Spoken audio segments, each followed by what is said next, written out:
Bienvenue au Théâtre du Châtelet pour Après-demain, notre premier festival numérique.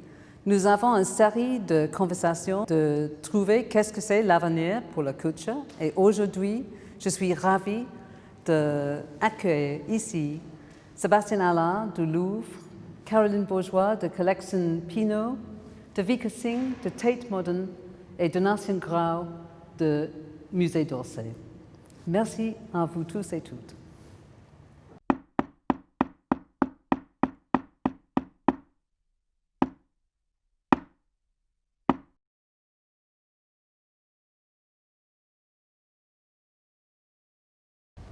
Merci beaucoup, Rouf, de cette présentation et de cette invitation à venir évoquer avec des collègues et amis un sujet tellement important aujourd'hui qu'est l'avenir des musées. On peut dire que c'est un sujet tellement important aujourd'hui, que c'est un sujet tellement important depuis longtemps, depuis au moins une quarantaine d'années, sinon plus.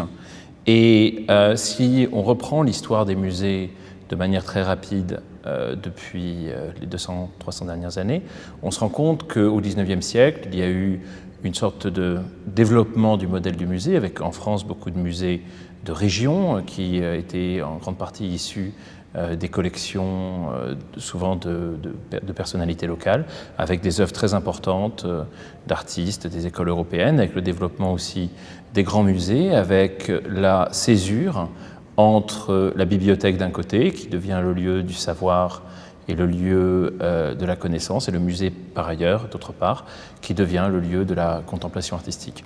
Cette histoire se développe ensuite pendant une centaine d'années avec toute une série d'étapes, avec évidemment, on parle des musées, mais les musées, ce sont les musées de civilisation, c'est les musées ethnographiques, le musée d'art, le musée de culture, le musée d'art moderne, le musée d'art contemporain. On oublie parfois que c'est en France qu'apparaît le premier musée d'art contemporain avec le musée du Luxembourg, au début du XIXe siècle. Les musées se développent dans notre pays, se développent en Occident. Ils naissent aussi à la fin du XIXe siècle dans d'autres parties du monde, souvent en lien avec l'histoire coloniale, mais pas exclusivement. Et cette histoire a un coup d'accélérateur dans les années 1980-1990, avec le développement de nouveaux bâtiments, de nouveaux publics, le tourisme mondialisé. Le Grand Louvre, quand il est conçu à la fin des années 80, début des années 90, est conçu pour accueillir jusqu'à 5 millions de visiteurs 30 ans plus tard, 40 ans plus tard. Il en accueille le double où il y a l'année dernière, en 2019. Donc, au fond, les musées, le public des musées change, la mission des musées change, le rapport au savoir se transforme, le rapport au monde numérique change profondément la mission des musées et impose, lors des 15-20 dernières années, de nouvelles questions. Qu'est-ce que le public du musée? Quels sont les contenus du musée? Quel rapport le musée doit-il avoir au présent? Quel rapport le musée doit-il avoir avec le fait qu'il a désormais un public très large qui s'est multiplié par 10 en 3 décennies, et comment le musée peut-il se confronter au fait qu'il est devenu une véritable force? Cette question se pose évidemment dans les grandes capitales du monde occidental, à Paris en premier lieu, la grande ville musée. Elle se pose aussi dans bien d'autres endroits du monde avec bien d'autres questions. Les modèles de musées mutent. La question du savoir provoque un rapprochement entre la bibliothèque et le musée. Le musée contemporain, le musée d'art contemporain se développe plus que jamais, et nous nous trouvons face à un nouveau monde, une nouvelle grande époque peut-être des musées, une nouvelle grande époque critique aussi. Tout cela, c'est jusqu'à mi-mars 2020. Mi-mars 2020, les musées ferment pendant 3 mois. Ils commencent à réouvrir maintenant, ils ont réouvert ou vont rouvrir ou rouvriront dans les semaines qui viennent. Et c'est le moment de fermeture, ce moment où les œuvres et les objets n'étaient pas offerts au public, n'étaient plus offerts au public, les conditions, les opportunités dans le monde numérique que cette situation a provoqué, la crise financière que cela a imposée au musée, la crise du public que cela a imposé au musée, invitent à nous poser aujourd'hui de nouveau la question l'avenir des musées. L'avenir des musées à partir de leur longue histoire, à partir de leur histoire des 40 dernières années et à partir de l'histoire des 3 derniers mois. On peut ainsi s'interroger sur un certain nombre de lignes de fuite la question des modèles de musées, les musées patrimoniaux, le musée contemporain, le musée d'art moderne, des lieux de musée, des contenus que ces musées doivent provoquer et évidemment de leur rapport au public, à la société, au monde qui les entoure. Les musées ne sont plus des îles. On l'a vu ces dernières semaines avec les énormes débats provoqués notamment aux États-Unis et au Royaume-Uni autour du passé colonial, du rapport des musées au passé colonial, de la non prise en compte d'une partie essentielle de l'histoire, de l'art et de la culture. C'est donc ce point de départ que je me permets d'offrir à nos échanges, et je suis tellement privilégié et tellement heureux de mener cette conversation avec trois figures aussi éminentes, admirables que vous trois. Et je voudrais donc que nos échanges puissent se développer autour de trois lignes de fuite, trois moments, si on veut. Le premier, qui sera formulé autour de la question « Quel musée ?», autour de l'évolution des musées jusqu'à maintenant, de la situation des musées. Le deuxième question qui sera « Quel contenu ? Qu'est-ce que le musée doit proposer ?» Et la troisième question qui sera en quelque sorte l'arche, comme on dit au théâtre, de notre parcours, les publics. Pour quel public ? Quel lien avec le monde qui nous entoure ? Donc, pour commencer, cette question « Quel musée ? Quelle est la place des musées ? Quelle est la place au présent ? Et comment cette place au présent se tourne-t-elle vers l'avenir ? Et peut-être, pour commencer avec l'avenir, peut-être commencer avec le Grand Musée patrimonial français, et avec toi, Sébastien, qui donc est directeur du département des peintures du Musée du Louvre. Alors, si je comprends bien la question, elle est plutôt orientée vers ce qui peut se passer dans les années et dans les mois qui viennent pour une institution. Je vais parler du Louvre, mais pas seulement, mais pour une institution qui est pour une institution. Déjà, le terme institution va nous poser question, comme celle du Louvre, qui est à la fois un musée, puisque tu évoquais la question de la typologie, enfin d'une sorte de typologie des musées qui ont pu être qualifiés à certains moments, d'ailleurs assez récemment, de, entre guillemets, universels. Alors si on entend universel par encyclopédique, le musée du Louvre ne l'est plus du tout, ne l'est pas du tout. Aujourd'hui, si on entend universel comme, disons, horizon pour parler à l'ensemble de l'humanité, peut-être encore convient-il de définir très clairement ce terme. En tout cas, c'est, disons, c'est un musée qu'on peut réduire à des chiffres, et en fait, d'une certaine manière, à certains moments, la première définition, si on regarde notre rapport d'activité, on donne tout de suite les chiffres. Donc 35 000 objets, 80 000 mètres carrés offerts au public, 70 hectares, au cœur de Paris, 3 stations de métro, 2400 agents qui y travaillent. Donc on a cette masse-là, énorme, cette ville au cœur de la ville, dans un ancien palais royal, entre Versailles et Vincennes, palais qui a été transformé par la Révolution. Donc le musée, en tout cas, du Louvre est un musée produit de la Révolution et qui porte encore un certain nombre des idéaux de la Révolution adaptés à la société d'aujourd'hui, qui vont être la liberté, qu'est-ce que ça veut dire liberté aujourd'hui, qu'est-ce que ça veut dire égalité, qu'est-ce que ça veut dire fraternité. Et c'est aussi ce qu'il faut voir, un musée d'État, contrairement à d'autres, dans d'autres pays où les musées ont une autre forme. C'est un musée qui dépend de l'État, donc d'emblée, c'est un musée qui a aussi une vocation politique, et qui a eu aussi une vocation politique, non pas au sens de politique politicienne, mais au sens de place dans la cité. Donc je pense qu'il faut avoir tout ça conscient et présent à l'esprit pour se projeter, pour être déjà dans le présent et se projeter dans l'avenir, avec une difficulté pour nous qui y travaillons, et pour moi qui y travaille depuis plus de 20 ans, c'est que quelquefois l'image que je donnais en chiffres de ce MAS, de ce premier musée du monde, le plus grand musée du monde, etc., tous ces qualificatifs qui relèvent de l'hyperbole, d'un côté positif, mais aussi parfois d'un côté négatif, critiquable, parce que voilà. En fait, la difficulté pour nous et pour faire avancer les choses, c'est que l'image, cette image est parfois encore plus prégnante que la réalité.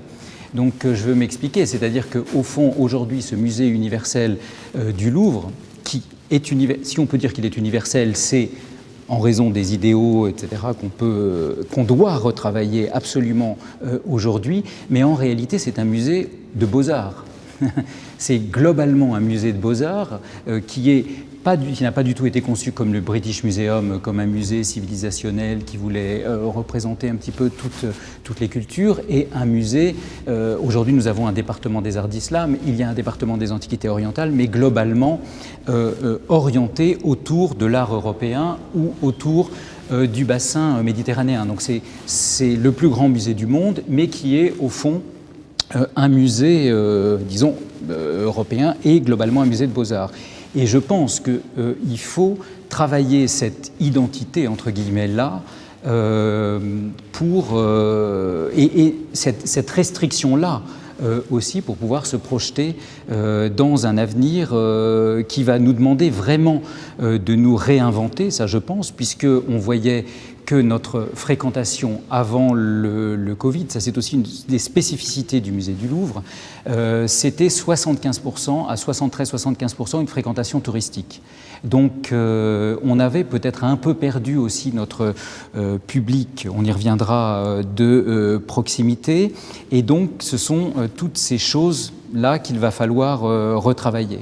Donc la question de l'histoire de l'institution, la question de l'ancrage de l'institution dans la ville, et puis par une série de cercles concentriques en France, avec le maillage territorial des autres musées, en Europe, parce qu'on aura un rôle à jouer dans la dimension de la construction, enfin de l'établissement en tout cas de l'Europe, et dans le monde avec notre spécificité qui ne peut plus du tout être envisagée comme encyclopédique ou universelle au sens où on pouvait l'entendre au XVIIIe siècle.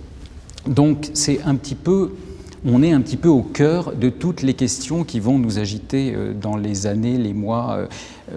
Alors, cette crise du Covid, en fait, elle a plutôt précipité les choses, elle a plutôt été un révélateur de grandes questions, de questions qui se posaient, disons, de dialectiques qu'on n'arrivait pas complètement à résoudre, plutôt qu'elle ne les a réellement créées. Elle a provoqué ce brutal coup d'arrêt, elle a provoqué la chute. Elle va provoquer la chute de nos fréquentations touristiques. On s'interrogeait sur ce développement culturel, économique du tourisme de masse et jusqu'où on pouvait continuer. Vous voyez, c'est toute une série de questions que la crise a mis en évidence. Quelle est la place du musée cette place du musée dans la société? On est un musée d'art ancien. Qu'est-ce que ça veut dire finalement? Est-ce que l'art ancien, est-ce qu'on est un congélateur dans lequel on met des œuvres qui datent de plusieurs siècles et qui ne nous parlent plus aujourd'hui, ou qui ne parlent que difficilement à un public qui n'a plus nécessairement les clés pour le comprendre. Voilà, ce sont les questions sur lesquelles il faut que nous travaillions. Et le modèle a encore un sens? Alors, la question du modèle, c'est un peu difficile à dire, parce que si on est dans le plus grand, le plus ci, le plus ça, on est un peu unique d'une certaine manière. Et je pense qu'il faut assumer cette unicité avec ses forces et aussi avec ses faiblesses. La question du modèle, on va avoir différents types de modèles, le modèle du musée des Beaux-Arts, le modèle du musée de société, etc., etc. Après, ce qu'on peut se dire, c'est qu'il faut que ces différents modèles s'interpénètrent et probablement dialoguent plus. Puisque même les arts, il ne faut pas oublier, évidemment, pour un musée des Beaux-Arts, si on veut que on traite d'œuvres d'art, d'objets d'art, donc il va y avoir toute la question, l'éducation artistique, l'éducation esthétique, l'intersubjectivité que tout ça peut faire naître, mais que aussi ces œuvres sont des objets qui ont eu une fonction et qui ont encore une fonction aujourd'hui, et que l'idée de revenir à une sorte d'origine de ces objets très anciens est un peu vaine aujourd'hui.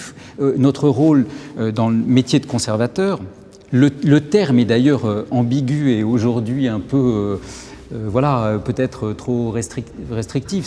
On n'est pas là pour conserver, on est là, premièrement, effectivement, pour conserver un patrimoine qu'on a reçu des générations antérieures et qu'on transmet aux générations à venir, mais on est là aussi pour faire vivre ce patrimoine aujourd'hui et demain, et pour que le public qu'on va recevoir et qu'on reçoit trouve quelque chose dans ce patrimoine ancien et trouve des réponses, et peut-être moins d'ailleurs des réponses que des questions. C'est-à-dire que je pense qu'il va nous falloir développer beaucoup la dimension critique que peut offrir l'institution, une institution comme celle du Louvre ou le musée en général, qui est à la fois dans la cité, dans le monde, qui est agité par les questions contemporaines, mais qui est dans un temps, ou au moins qui devrait être dans un temps. C'est peut-être ça, en discussion, c'est peut-être ça une des grandes, peut-être une des choses sur lesquelles que le Covid va nous amener sur lequel le Covid va nous amener à réfléchir, c'est-à-dire qu'on est dans un temps qui ne devrait pas tout à fait être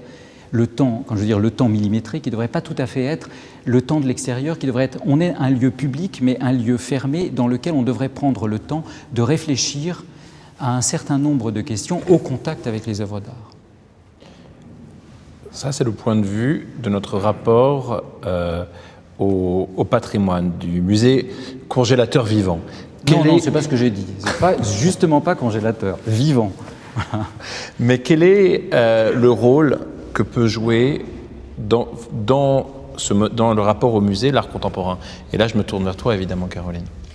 D'abord, les deux choses qu'on n'a pas citées du tout en introduisant du côté du musée, c'est les artistes et les artistes vivants, et qu'on fait partie d'un maillage, nous tous, enfin, et c'est ce qui nous nourrira dans le futur. Ça, c'est très important. Et la deuxième partie, à mon sens, c'est la dimension de recherche. On ne peut pas avoir une nouvelle lecture de l'histoire de l'art s'il n'y a pas aussi de la recherche, ou s'il n'y a pas aussi des... c'est pas forcément un chercheur d'ailleurs qui amène les meilleures questions, mais que ce soit un artiste, enfin, qui ait une dimension de recherche donc de doute. Et moi, c'est ce que j'adore dans l'art contemporain. Je m'occupe surtout d'exposition et de la collection, donc c'est un peu différent de s'occuper d'un musée. Ce qui est très très certain, c'est que tout se freine et qu'on se demande comment maintenir dynamique et vivant. La recherche, ça veut dire aussi des tout petits lieux pour tester des formes qu'on ne peut pas forcément se permettre quand on est dans des grands lieux. Là, j'inclus les lieux de Venise aussi.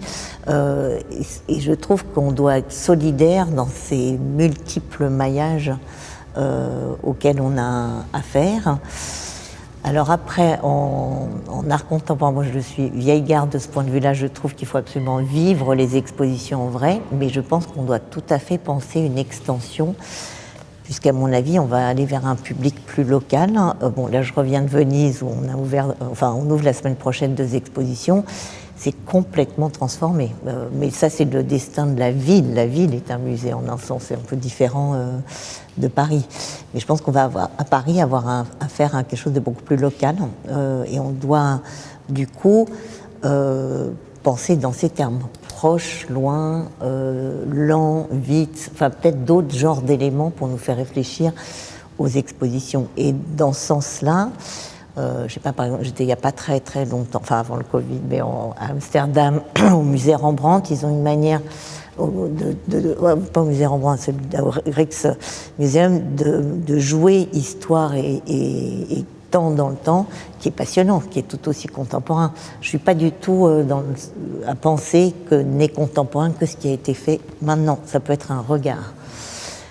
Et après, pour moi, l'art contemporain est tout à fait essentiel. Il y a une sorte de richesse fantastique dans ce qui est possible. C'est certain que tout ce qui va avec, le nombre de biennales, le nombre de tout ce qui est le rapport plus au marché, aux foires, etc., c'est sûr que ça va ralentir. Et tant mieux. Il y avait aussi une accélération qui est un peu à l'échelle de la rapidité de la mondialisation et de ce qu'on a pu voir, à un niveau des échanges d'art contemporain, disons.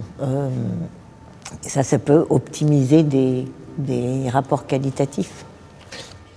Est-ce que la notion de musée d'art contemporain, l'art contemporain est un terme qui s'est maintenant historicisé, qui est entré dans les mœurs, ce qui n'était pas le cas il y a 25 ans ou 20 ans.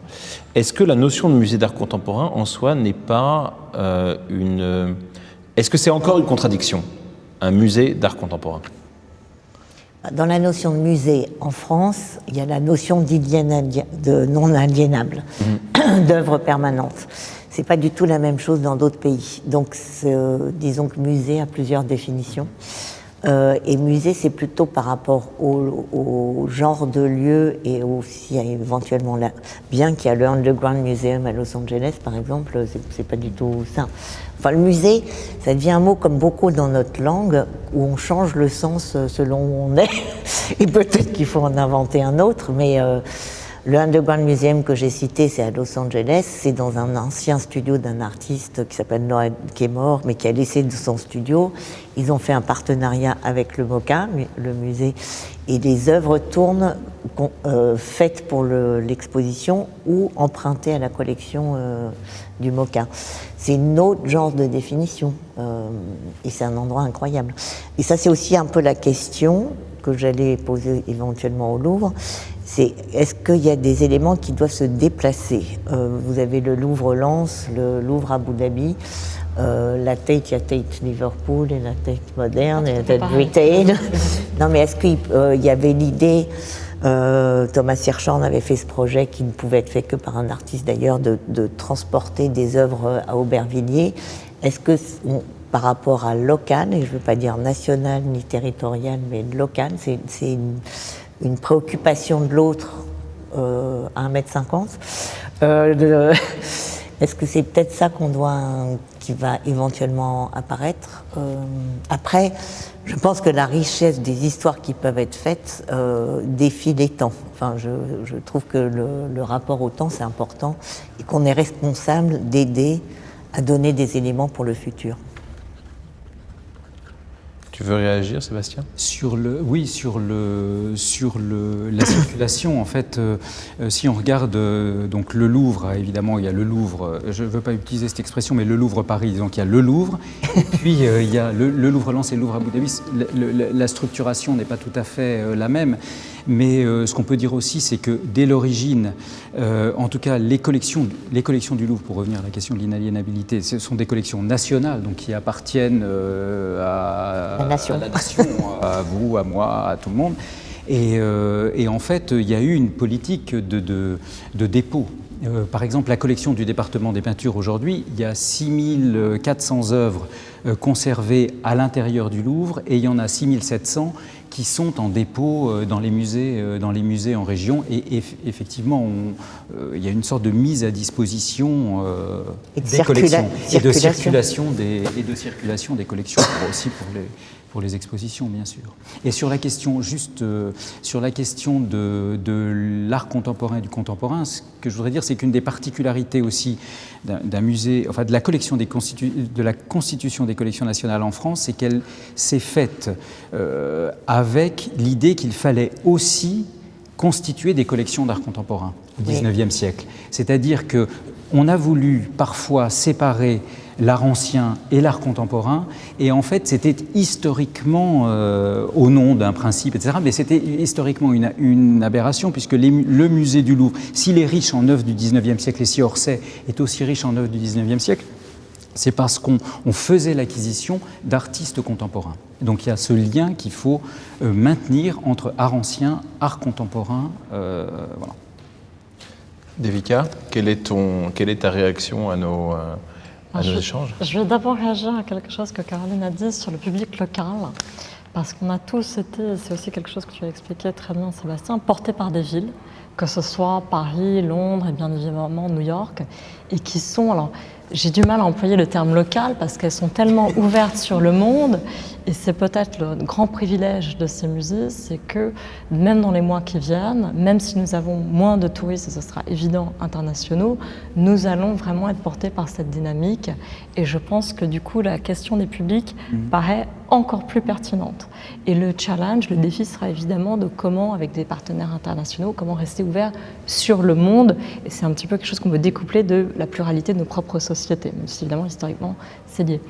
Alors pour revenir à ta question initiale, Donatien, je vais repartir de ton introduction, où tu as déroulé très brillamment, en aussi peu de temps, l'évolution des musées, en tous les cas des grands musées tels qu'on les connaît, tels qu'ils ont été constitués à partir de la fin du 19e siècle. Je pense au 19e siècle pour moi, en pensant à la Tate où je travaille. Et il y a quelque chose, une étape très importante pour moi, c'est quand on a commencé, c'est une étape relativement récente, à se différencier, si tu veux, de cette histoire linéaire occidentalo-centrée. Je pense notamment à ce très très beau schéma de Alfred Barr, donc évidemment le directeur du Musée d'art moderne de New York, qu'il a fait dans les années 30, où il explique l'évolution de l'art moderne, d'un isme à un autre, d'un mouvement à un autre. C'est très puissant, ça a en tous les cas une valeur pédagogique et heuristique très forte, mais évidemment ça laissait de côté tout un pan de la création artistique, celle qui n'était pas européenne ou nord-américaine. Et le problème évidemment de ces narrations, c'est qu'elles se voulaient, sans le dire comme telles, elles se voulaient universelles.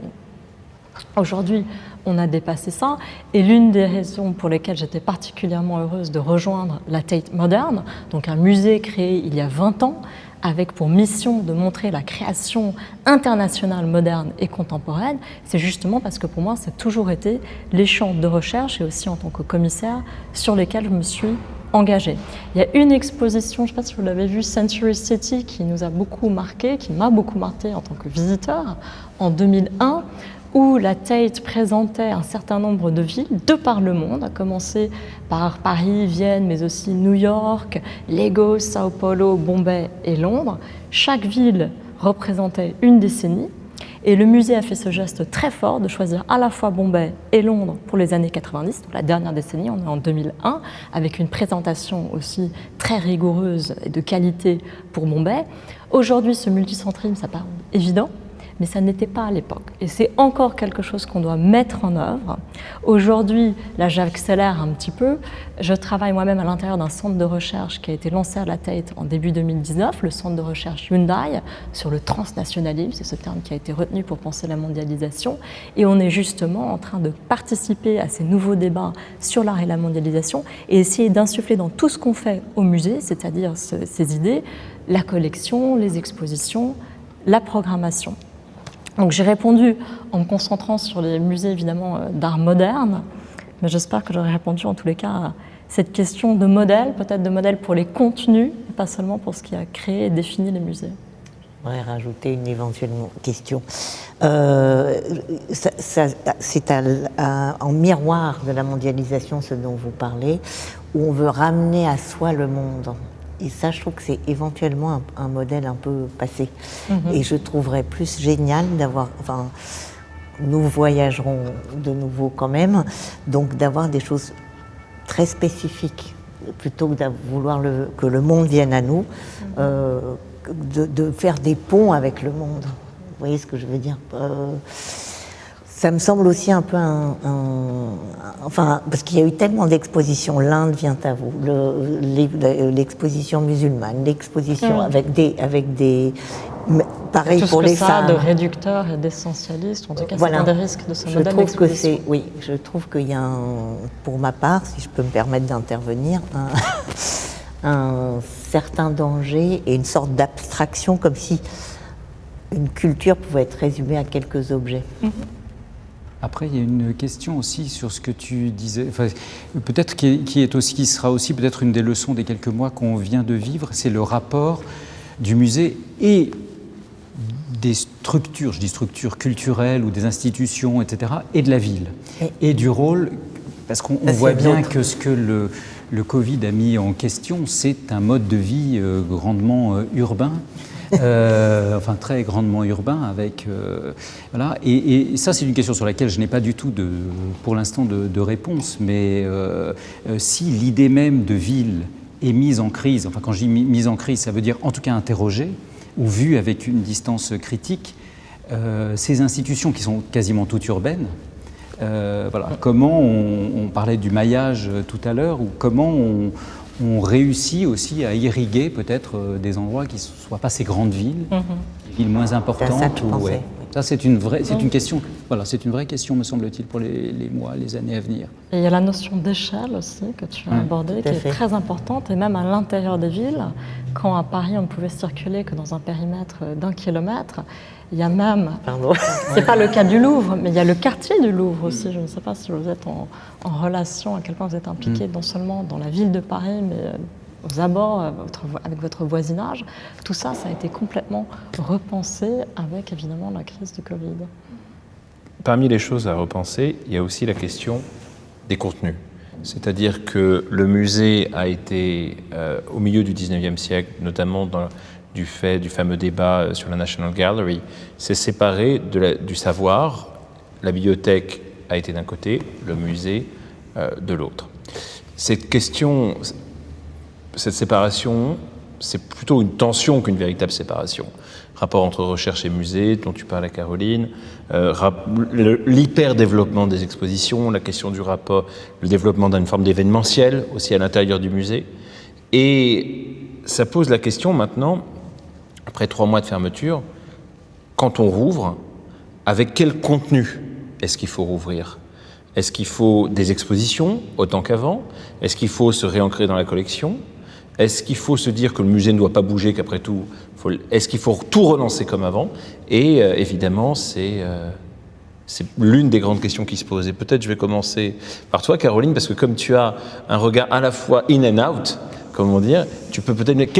et que le monde de l'art contemporain est vraiment celui où les expositions s'étaient développées comme un mode essentiel, y compris comme un mode artistique, comme une forme artistique. Tout à fait. Qu'est-ce qu'il faut faire ? Bon, alors d'abord, je participe, on est dans une période de doute, donc on ne peut que se poser des questions et heureusement, pas de réponse. Ce qui est certain, c'est qu'on est dans une crise également économique, qu'on ne peut pas... enfin, c'est de la responsabilité de tout le monde d'en tenir compte. Ce qui est certain, c'est que les transports, tout ça, ça va être déjà beaucoup plus cher, même nos vols, enfin, à un sens pratique. Par contre, moi, ce qui m'a frappé pendant l'enfermement, c'est évidemment le méga usage Internet de la très grande communauté et le grand usage de contenu culturel, que ce soit musique à distance dans les musées, théâtre online que j'ai vécu, donc un besoin de contenu. Et il y a aussi eu un tel effet de sidération qu'on avait besoin de comprendre ou d'essayer de comprendre ce qui se passait. Et pour les expositions, je pense que c'est un peu la même chose.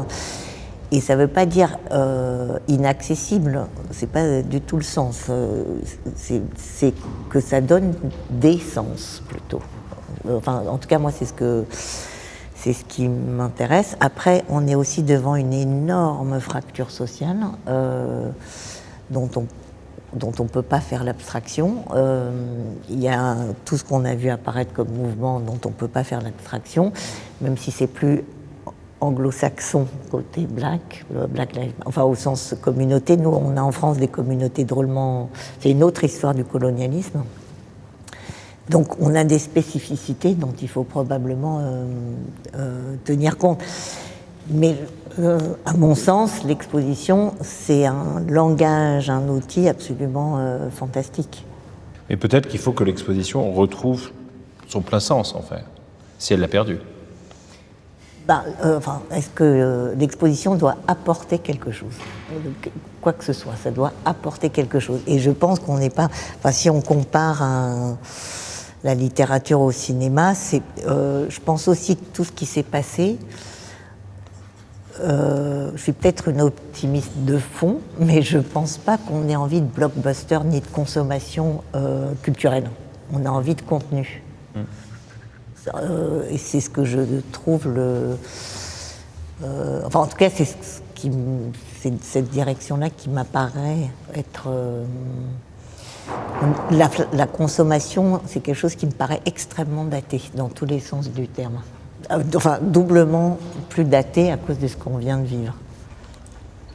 Là, je rejoins absolument Caroline sur cette question de la consommation et sur cette question du rôle de l'exposition à contenu, avec vraiment du contenu. Parce qu'il y a un risque quand même avec les difficultés économiques qu'on va connaître, etc., qu'on connaît déjà, c'est de dire, c'est le risque du repli sur soi, en tout cas pour des musées qui ont des collections et des collections très importantes, c'est de se dire, voilà, on gère la collection au mieux, on la conserve au mieux, on la présente au public, qui vient pas. Voilà. Et ce que je disais tout à l'heure, c'est-à-dire de permettre au public d'avoir un regard critique, etc. Je pense qu'il y a une chose qui est extrêmement importante, pour nous, musées d'art ancien, en tout cas, ou qui présentent des objets qui ne sont pas des objets contemporains, en tout cas pas tous, c'est de décentrer le regard, de décaler. voilà, c'est-à-dire qu'on voit quelque chose et ça peut et si on met quelque chose avec lequel ça va se frotter un peu, que ce soit de l'art contemporain, que ce soit d'art d'autres civilisations, d'autres époques, etc., que ça crée quelque chose qui permette de s'interroger sur nous, qu'est-ce qu'on fait là, aujourd'hui, maintenant, par rapport à ces questions-là. La question du décentrement, décalage, me semble très importante. Et effectivement, comme tu le disais, nous, on a des grosses institutions avec beaucoup d'œuvres, enfin, c'est un énorme paquebot difficile à manœuvrer, mais en revanche, l'événement, alors je n'aime pas le mot événementiel parce qu'il a été trop, mais la question de l'événement, permet ça, justement, et devrait permettre ça. Alors, ça veut dire qu'on continue à faire des choses qui sont sur notre cœur de métier, c'est-à-dire travailler sur les grands artistes, faire des grandes expositions, des monographies de l'histoire de l'art, mais aussi jouer sur des formats probablement plus petits, plus dérangeants peut-être, parce qu'il y a aussi, on est dans une société du bien-être, de la consommation, etc. Mais quelquefois, c'est bien d'être aussi un petit peu bousculé pour se poser des questions et développer un esprit critique. Je voudrais quand même rajouter que j'ai, par la force des choses, réalisé des expositions à partir d'une collection. C'est un challenge, mais c'est aussi possible. C'est une manière de regarder, quoi. Justement, moi, pour répondre à ta question, j'allais faire moins la différence entre l'exposition et la collection, pour penser surtout qu'est-ce qu'on rend visible en fait dans le parcours des collections, dans ce qu'on accroche dans nos salles, de nos grandes collections et dans les expositions. Et je pense qu'il y a une attente du public, parce que la question pour moi du public, c'est surtout celle des attentes du public, c'est qu'on rende visible des histoires, qu'on révèle des histoires et des artistes qui ont trop peu été vus. Et des artistes qui sont peut-être plus un reflet de nos sociétés actuelles. Mais là, et ça c'est mon point de vue personnel de conservatrice, je pense qu'il faut faire ça non pas au nom de la représentation, mais au nom de la complexité des formes et de la qualité de ces œuvres d'art ou de ces artistes qui ont peut-être été oubliés ou qui n'ont jamais été révélés dans le passé. Et il y a un deuxième point aussi, c'est le point que tu as mentionné aussi, c'est on s'attend à ce qu'on traite les grandes questions des connexions. Comment est-ce que les scènes, comment est-ce que les artistes ont été reliés les uns aux autres de façon positive. C'est une histoire d'échange, de transfert dans les deux sens, mais c'est aussi une histoire compliquée de non-dit, du colonialisme. Et ça aussi, c'est une des questions qu'on traite déjà. On est déjà rentré là-dedans, plusieurs musées évidemment depuis très longtemps, mais il va falloir faire beaucoup plus. Je ne sais pas si toi tu voudras nous parler, Donatien, du modèle noir et de ce que vous faites depuis le modèle noir. Mais je pense que ça, c'est aussi quelque chose qui s'est passé dans les derniers mois. On a entendu notre public et je pense qu'on doit y répondre, et on doit y répondre encore plus rapidement qu'on ne l'a peut-être fait dans le passé. Oui, parce que les œuvres, elles nous parlent aujourd'hui, même anciennes, elles sont chargées de strates, d'une historicité. Et c'est ce que je voulais dire tout à l'heure, c'est on renvoie à une origine de la création de l'œuvre, etc. Mais il faut prendre en compte aussi toute cette historicité, tout ce que les œuvres peuvent représenter aujourd'hui pour nous. Je sais pas, si on est disons dans des questions sociétales, par exemple, si on regarde le jeune homme nu de Flandrin, par exemple. Le jeune homme nu de Flandrin, à l'origine, c'est une figure d'étude. Mais aujourd'hui, pour nous, ça devient une sorte d'icône de la culture LGBT.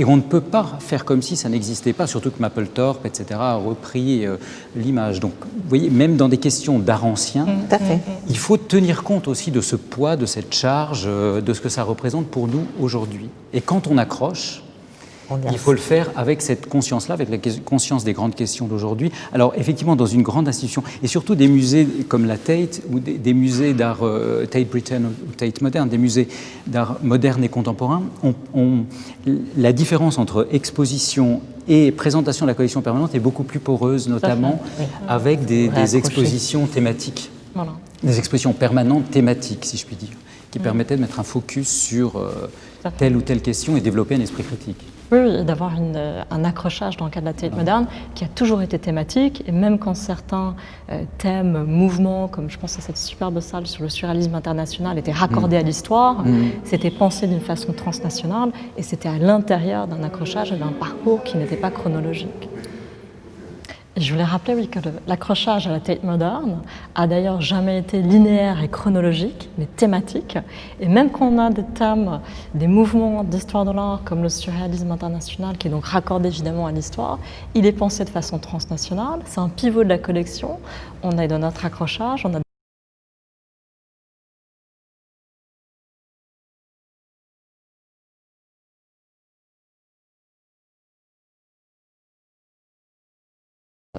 elle n'est pas du tout, elle n'est pas figée, il ne faut pas la différencier autant des expositions. Et d'autre part, c'est ça, les pivots thématiques sont inscrites, comme je viens de le dire, dans une circulation qui n'est pas linéaire, qui n'est pas chronologique et qui est thématique. Alors ça, c'est par exemple ce que nous ne pouvons pas réaliser. C'est pour ça qu'on a besoin de l'événement, de l'exposition. Ça, on ne peut pas le réaliser parce qu'on a un lieu qui est extrêmement contraignant. On couvre une période chronologique énorme et on a des gros... Parce qu'on est lié à la collection. C'est la collection qui doit nous porter pour exprimer ce qu'on peut exprimer avec elle. Et on a des gros déséquilibres. Donc, par exemple, l'art français est complètement français-italien surdominant. Italien à cause des rois de France et français à cause du 19e siècle. Donc, c'est pour ça que l'exposition, dossier, grande exposition, enfin différents types, ou l'événement, ou invité. Je me souviens, par exemple, un des moments les plus forts que j'ai vécu au Musée du Louvre, c'est quand en 2006, on a invité Toni Morrison. Et il y a eu une soirée slam organisée devant le radeau de la Méduse. Elle a choisi le radeau de la Méduse parce que c'était ces gens jetés sur ce radeau et puis qui s'accrochent les uns aux autres. Et tout en haut, il y a une figure de dos de noir qui est aussi l'espoir qui regarde le bateau qui arrive. Et dans cette soirée slam, ça paraît, il y avait...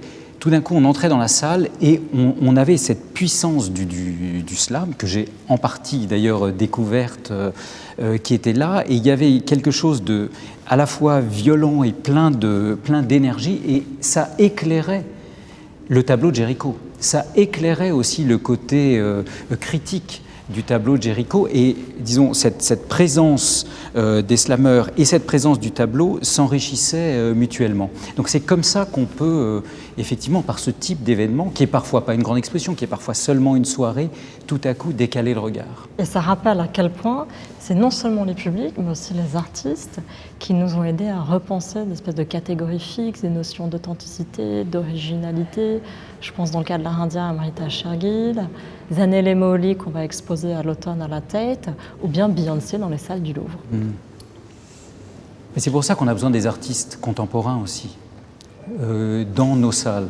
Alors, moi, j'ai travaillé en co-commissaire avec des artistes et c'est à chaque fois, alors là, tout à fait une surprise. Donc, avec Yann Vaud ou actuellement avec Mounaen Fitouré et Thomas Oceago, les quelques personnes qui ont vu l'exposition sont sidérées de ce que ça... Il y a déjà Black Lives Matter, il y a déjà le Covid dans l'exposition. Enfin, on ne s'imaginait pas. Déjà.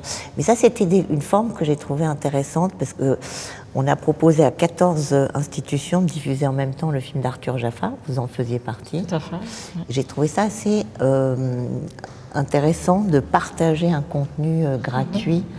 C'était une douzaine de musées de Parlement. 14. 14, très exactement. Et ça, je me suis dit, tiens, c'est une forme éventuelle qu'on peut essayer de réfléchir. De partage digital, du coup. Nous n'avons pas abordé le digital. C'est un peu... J'allais venir au fond, donc, quel contenu? Des expositions, des événements, du numérique, tout ça pour venir... Ça, c'est la forme, c'est pas tout à fait le contenu. Oui. C'est la forme. Et alors, le contenu, est-ce qu'il doit... Parce qu'on peut dire, le problème, c'est que aller vers les expositions, aller vers l'événement, ça peut sembler déconnecté du cœur du musée qui est de présenter sa collection, tout de même. Une exposition, c'est présenter des œuvres. Oui. Donc, c'est pas déconnecté. Le cœur, en tout cas pour un musée, c'est la collection. Donc, à partir de la collection, de tirer tous les fils possibles pour que cette collection exprime quelque chose ou pour... Donc, c'est ça le contenu. Le contenu, à quel point est-ce qu'il faut être littéral? C'est ça la question. Qu'est-ce que tu veux dire par littéral?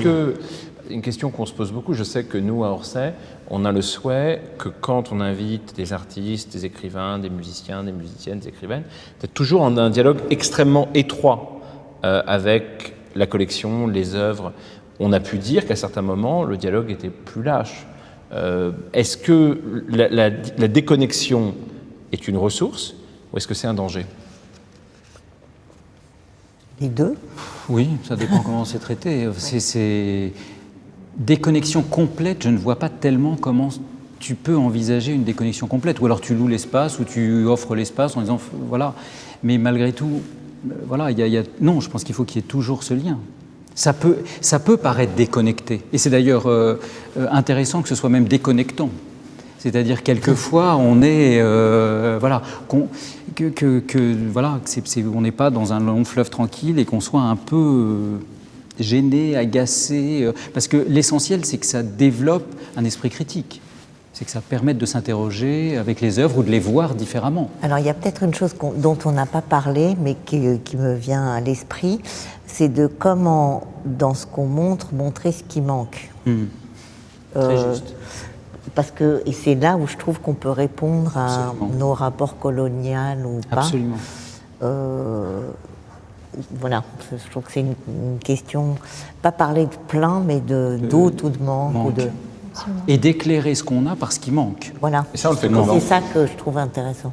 Eh bien ça, tu peux le faire par des expositions, tu peux le faire par des événements, par des Je invitations. peux même aller jusqu'à mettre des photocopies par rapport au manque. Oui. Moi, Alors, plutôt, je sais pas. parce qu'il y a eu un centre d'art contemporain, Wattis, à San Francisco, qui a fait un travail pendant 1 an sur David Ammons et qui n'avait pas d'œuvre à montrer. Non, j'ai trouvé que c'était un format intéressant parce que du coup, ils ont joué autrement. Mais je pense sur les sujets la représentation noire, il pouvait y avoir aussi ce qui manquait, tu vois, où ça peut être dans un accrochage et dire tout d'un coup, au même moment, il y avait cette... ou par rapport au féminisme, il y a beaucoup... Qu'est-ce que vous faites dans la... Est-ce que je peux me permettre de te poser une question ? Vas-y.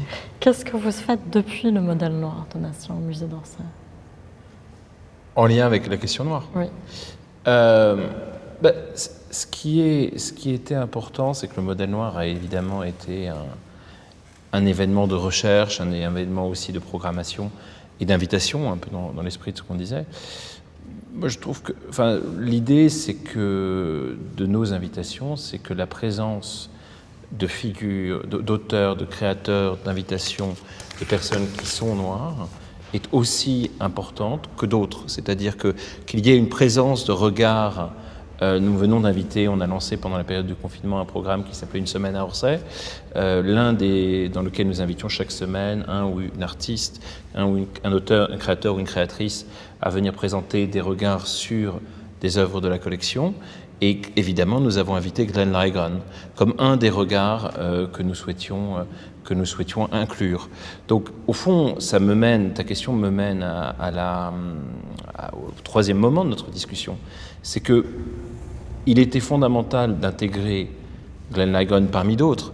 Et nous avons intégré Glenn Ligon dans cette programmation pour toutes les raisons de ce qu'est Glenn Ligon, un très grand artiste qui allait au Met quand il avait 16 ans, apprendre à dessiner, qui est aussi une très grande figure politique noire. Mais c'est une raison parmi d'autres. C'est-à-dire que ce sont des regards qui viennent du présent, développer nos collections. Après, le modèle noir était un aspect de notre programmation qui faisait dialoguer des grandes questions du moment et montrer que ces questions avaient en réalité une présence dans l'histoire de l'art qu'on n'avait pas forcément mesurée. La même chose se passera à l'automne avec le projet de l'exposition Les origines du monde, l'invention de la nature à l'époque de Darwin, qui est évidemment une question qui résonne beaucoup actuellement avec tous les débats sur l'anthropocène, sur l'écologie, mais qui est aussi une question qui a de très forte présence et résonance au XIXe siècle. Et pour reprendre mon chapeau de poseur de questions, c'est évidemment la question du public, des publics, des personnes pour qui le musée existe, auquel il appartient, puisque au fond les musées sont musées de la nation, sont des musées de chacune et chacun des contribuables français et un musée du monde. Et évidemment, dans une période où les musées ont obtenu un soutien de l'État en France, qui a permis à certains de compenser certaines pertes, la question du rôle du public dans son sens le plus large, de la destination du musée et du rapport du musée à la société, c'est-à-dire à ce public, cette question-là se pose. Et je voudrais vous interroger là-dessus. Est-ce que le musée doit changer avec la société? Est-ce que non seulement il faut intégrer des regards contemporains, mais est-ce que nous devons reconnaître que le musée est toujours contemporain, puisqu'il est toujours de son temps? Donc peut-être je vais commencer avec toi, Devika, et puis après, évidemment, Caroline et Sébastien. Je dirais oui. Très spontanément, mais je le pense véritablement. Alors d'une part, on est porté, ça, à la Tate moderne, on a une grande chance, c'est qu'on a un public qui est très jeune, qui nous porte, et il y a un véritable commitment, comment tu dirais ça en français? Un engagement. Engagement envers les jeunes publics. Le musée a lancé en 2018 un abonnement gratuit qui permet d'aller voir les expositions pour 5 pounds, ce qui est une somme relativement modeste, en sachant que les collections sont gratuites. Et ça, c'est quelque chose, je pense, être tourné vers l'avenir, c'est être tourné vers le jeune public. Donc ça, c'est ma première partie de ma réponse. Et la deuxième? Sur le contemporain, si on doit toujours être... Est-ce que le musée doit évoluer avec la société? Ou au contraire, être un temple où on va adorer le passé? Tu connais très bien ma réponse. Bien sûr qu'il doit évoluer avec la société. C'est plus facile, et là je pense que quelque part quand tu as un musée, quand tu travailles en tant que conservateur dans un musée d'art moderne et contemporain, où tu es constamment en échange et en collaboration avec les artistes contemporains, qui ne sont pas seulement le reflet de la société, mais qui sont véritablement à la pointe, qui nous mènent vraiment vers cette pensée pilote, je pense que c'est relativement facile de rester connecté à la société, pas pour être le reflet, parce qu'il y a des très mauvaises idées dans la société aussi, hein, ça c'est quelque chose dont on ne parle pas. Oui. Mais pour essayer d'être le reflet des bonnes idées, positives et progressistes, je dirais, dans l'entendement qu'on peut en avoir ici. Donc oui, absolument. Et pour moi, quelque part, c'est une fausse question. C'est pour ça, excuse-moi, que j'ai hésité un petit peu en te répondant. Parce que évidemment, on doit être tourné vers l'avenir et évidemment vers la société qui nous porte et qui nous a toujours façonnés et poussés, comme les artistes, à avancer dans une certaine direction. Alors je voulais revenir sur un point qui est plus muséal, mais j'ai quand même énormément apprécié dans ma vie les expositions qui ont mis 4 ans à être réalisées. Et pas juste les rapides ou les décisions de dernière minute, ce qui n'empêche pas d'être de son temps. Et je pense en particulier à une exposition de Lynn Cook qui s'appelle Outliner, que je trouve brillantissime. Je l'ai tout le temps en tête, en fait. C'est une exposition qui m'a appris et qui parle de l'urgence sociale. Elle ne pose plus la question art plastique et urgence sociale. Donc, tu as ce qu'on appellerait ailleurs des outsiders en même temps que Cindy Sherman. Et ça, j'ai trouvé que ça amenait quelque chose de la société, que c'était visionnaire. Donc, je voudrais insister sur c'est pas l'immédiateté que d'être contemporain, forcément, ni l'immédiateté de la réponse à quelque chose qui surgit. C'est pas parce qu'il y a des manifs qu'il faut immédiatement faire une exposition de... Et parfois, je trouve qu'il y a une certaine naïveté, disons. Alors, j'ai d'énormes chances d'être très souvent avec pas mal d'artistes, et c'est ce que... Je trouve que du côté des artistes et de certains philosophes, c'est juste génial ce qui nous amène comme vision et qui peuvent nous aider à formuler des propositions d'accrochage, des propositions d'expo, Après, donc là je parle en mon nom, si j'étais un lieu public, enfin comme lieu public avec une collection permanente et tout ça, il y a évidemment un travail de pont à faire qui n'est pas que de l'ordre... il y a du pédagogique, mais il n'y a pas que ça. Sébastien? Je suis assez d'accord avec toi sur le fait que c'est une fausse question, puisque de toute façon on est ici et maintenant. Et il y a quand même un risque. Tu peux refuser d'être ici et maintenant. Ouais, Je suis là, je suis vivant, j'ai un âge, je vais dans la rue, je vois des gens, donc je ne peux pas refuser, ou alors je sais pas, on se suicide ou je ne sais pas quoi, mais donc il y a un risque qui est la muséification du musée, voilà. Mais je crois que ce risque, en réalité, dans la mesure où on est ici et maintenant, ce risque n'existe pas trop. Mais il faut quand même être vigilant. Parce qu'effectivement, quand on a été des musées qui sont essentiellement fréquentés touristiquement, on a eu tendance un petit peu à figer les choses, parce qu'il faut absolument que le visiteur, et c'est un désir et une demande qui est tout à fait légitime, qui vient une seule fois, qui va dépenser, qui va économiser pour venir à Paris, qui vient une seule fois, veut voir la Dentelière, etc. Donc on est un peu contraint. Mais il ne faut pas que ça empêche, effectivement, c'est pour ça qu'il faut jouer sur les différents temps. Et je rejoins ce que disait aussi Caroline, et en tout cas sur le fait que le musée aussi permet aussi un temps long ou relativement long qui est celui de la recherche, qui permet la distance critique, qui permet de faire des propositions qui ne soient pas seulement des propositions en réaction immédiate à un événement, mais qui propose au contraire dans cette distance critique des interprétations peut-être qui peuvent être critiquables. D'ailleurs, c'est parfois bien que certaines expressions, certains événements fassent parler d'eux, ne soient pas, soient même un peu polémiques, etc. Là, c'est encore vivant à ce moment-là. Donc, démocratique, on n'est pas d'accord, mais on discute. On le discute, voilà, c'est ça. On sait très bien que les réponses d'aujourd'hui aux questions seront critiquées et changées dans l'avenir. Donc on a aussi ce devoir d'une part de réaction, mais aussi de réflexion. Et ça, je pense que le musée doit jouer avec ces deux rênes quelque part, et on a la capacité de le faire. Magnifique mot de la fin.